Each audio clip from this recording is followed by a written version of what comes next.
Hello and welcome to another edition of City Slickers. I'm Mark Whiley and I'm joined by the Echo's Lincoln City writer Leigh Curtis. Over the next few minutes we'll be looking back on the last 7 days at Sincil Bank. We'll hear from Iffy Onuora, Paul Green and Lenell John-Lewis, and we'll preview the Crunch derby at arch rivals Peterborough.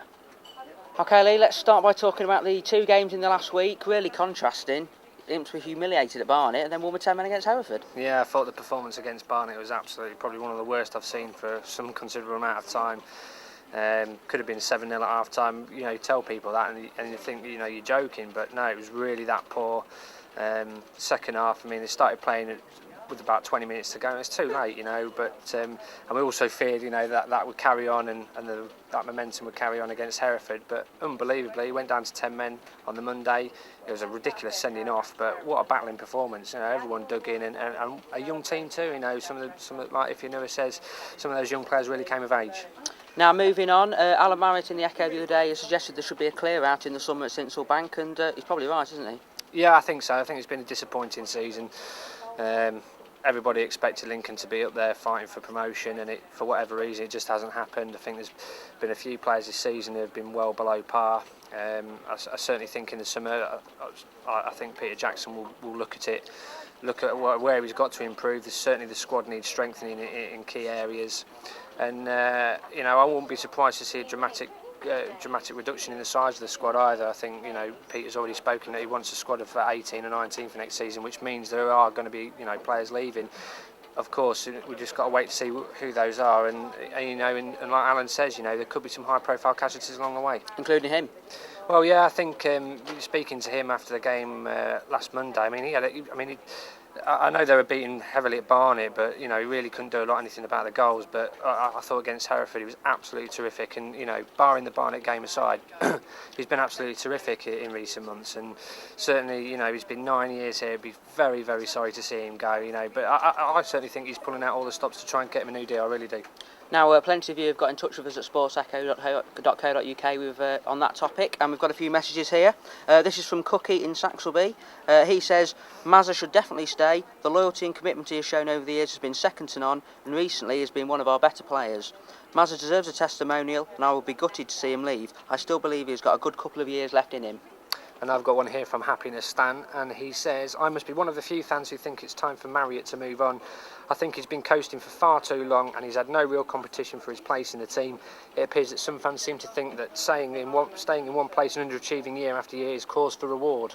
Now we'll preview the Peterborough game in a moment, but first let's hear from assistant boss Iffy Onuora.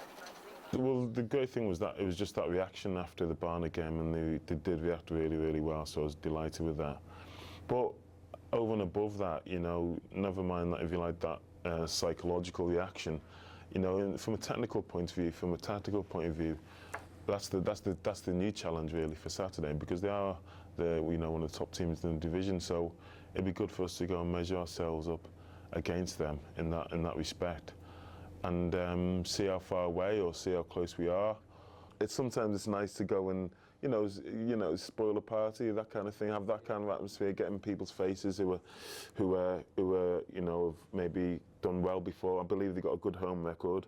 So, I mean, they're, again, nice little challenges. Why can't we go there? I don't think they've conceded for a goal for a while. So they're the kind of little challenges you want, you know, can we be a team who go there and score a goal, get a point, get a win, whatever.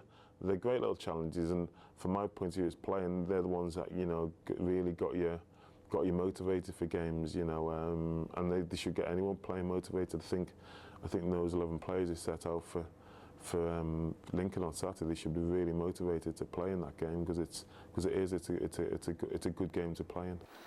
Right, Leigh, it's the big one on Saturday, Peterborough away. I'm really looking forward to it. I mean, what makes this rivalry so spicy in your view? Well, I certainly think in recent years there have been so many incidents that really stoked it up. You know, you had the 2-year pursuit of Keith Alexander. They eventually got him.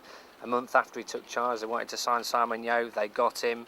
And, you know, and they've continually tried to prize Lincoln's best players to London Row. You know, Leigh Freckington being another example. You know, had a big bid for him turned down in January, and it just seems to be a real bit of needle between the two clubs. And certainly, I think you can see that manifesting itself in the dressing room. Speaking to the players on Thursday, you know, I think they realise what the rivalry is, that how important it is to go and get a victory there. And there's a little glint in a few players' eyes, and I'm really looking forward to the game. I think it'll be a few fireworks. Now, provided it doesn't go over the top, a bit of needles, good for a game, isn't it? Yeah, I think it's part and parcel of the game. Too mmany games these days are too boring. You get the same old rubbish lines coming out. 3 points.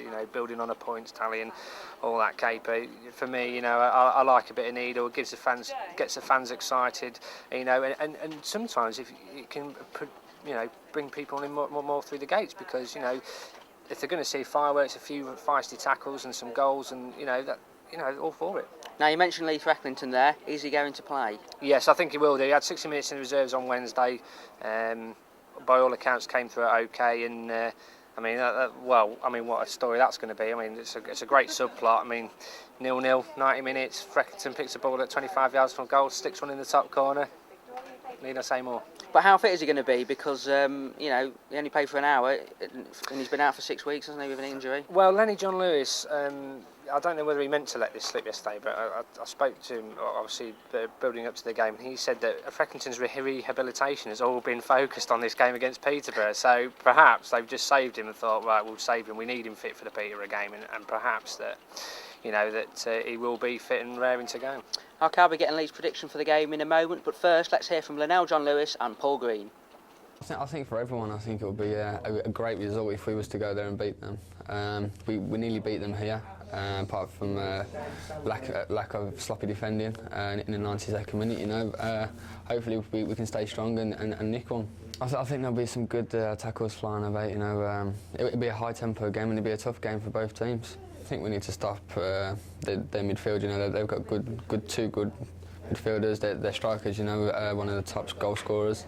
If we stay tight and we just stay strong as a team and we defend and we play well, then hopefully they won't have a sniff. I ain't played at Peterborough's ground before, and I think I don't think I played against Peterborough earlier in the season, so I'm looking forward to it. I know it's a big game for the fans and all the players are psyched up for it, so yeah, it's going to be a good day out. Some saying it's bigger than Grimsby and some other local derbies, but it's going to be certainly a high intensity game. What do you think it would mean to the supporters if you came away with a victory on Saturday night?